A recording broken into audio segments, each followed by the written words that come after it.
Welcome back. Today is day 6 of the Workbench build. If you missed yesterday's video, we put the 8 feet rails and attached them to the legs. Got that done. Today, we're going to be cutting a 3x3 in half, making two 1.5 by 3s. That is for the cross supports. Original plan was to use full 3x3s. It's unnecessary. The workbench is only going to be about 2 feet wide. I'm not worried about sagging or structure. And already I was going to use 2x4s, regular 2x4s, for the stuff you couldn't see. So let's do that now. So first, to make sure that I cut it exactly in half, I use a scrap piece. That way I don't waste a full 8-foot 3x3. Cut it in half, find out if it's the same size on both sides. It's not, as you can see. So after a little bit of adjustment, it's perfect. Now I can run a full 8-foot 3x3 through and not have to worry.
Yesterday's true or false question was, have I lost almost 40 pounds since July 31st? That is correct. Every August 1st, I try to do something very challenging that'll improve my life. I believe it was 3, maybe 4 years ago, I went from smoking to vaping. Last year, I went from vaping to quitting all nicotine completely. Have not had a smoke or anything like that since last year, August 1st. This year, my weight has gotten out of control because of quitting smoking, mostly. So this August 1st, I decided to eat right, exercise, those kind of things. And now I'm down almost 40 pounds. I was 290 pounds July 31st. As of today, I am 251 pounds. Not too bad. Today's true or false question. On my second video where I put the DeWalt table saw together, did I put the blade in backwards and not notice until I made my first cut? And is it still in that video?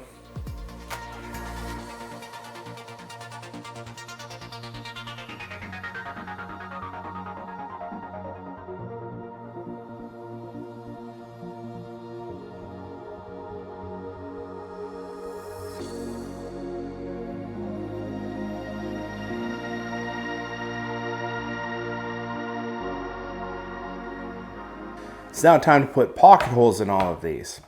I did promise that you can build this whole workbench with a skill saw and a drill. Obviously you need some drill bits, screws, those kind of things, but those are the two main components. I'm going to show you how to do this without a pocket hole jig, but I do recommend going out and buying something inexpensive such as this. It's from Craig, wasn't very much. It comes with a pocket hole jig, a drill, and a drill bit. There is extra stuff in here just because this is where I store it. But yeah, I highly recommend it. You'll get better results and it'll just save you time. What I'm going to be using is this. I asked Craig to send me this just because it's that much better. It's auto adjusting. It holds the piece in place and you can hook up a vacuum to it. Just saves time. I would never have gotten this if it wasn't for Craig sending it to me. Don't go out and buy this if this is your first project. You don't know how often you use this until you need it several times. I wouldn't get it. Now all you'll need is some screws, not pocket hole screws because you're not actually making the pocket hole, and your drill. Once you have your screws, simply put your screw in about 1 inch or 2 away. I'm gonna go, let's say 1.5 inches away. go straight up and down, start the screw, tilt the screw back, and you want to tilt it more than you think you need to. Something like that. I also do recommend pre-drilling, but we're not here. And then simply screw it in. And there you go. And if you're doing it correctly, you should never go past your board here. Because if you're attaching it to something, and let's say this is on the end, it should never poke out. Now I'm going to show you one other quick way. For this technique, to get a better result, you'll need your drill and a decently large drill bit. I would actually prefer something a little larger, but that's the largest one I can find offhand. So what you do now, same thing, up and down, get started. Now go this way. Again, angle it farther than you think you need. There we go. Now you should have a little hole here. Put your screw in. And now you have a place for your screw head to go. It won't just bunch up here. It can actually go below the surface. See? That's another technique you could do.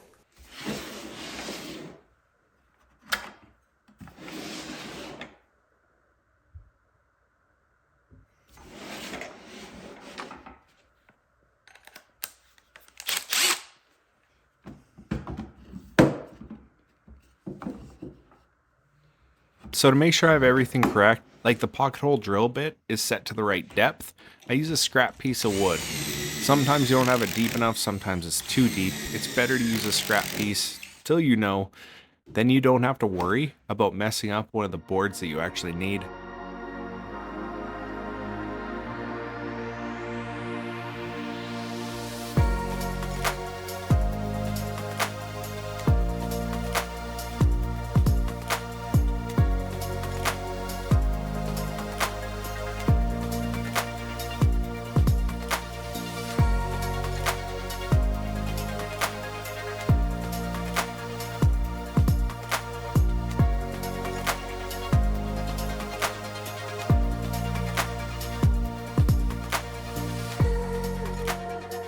And with that, day 6 is in the books. It went really well today. I'm glad I decided to cut the 3x3 in half. Just saves material, saves a couple hours of milling. Yeah, I think it'll work fine. If not, I do have the 4x4s to make them into 3x3s. In the next video, we're going to be actually putting it together.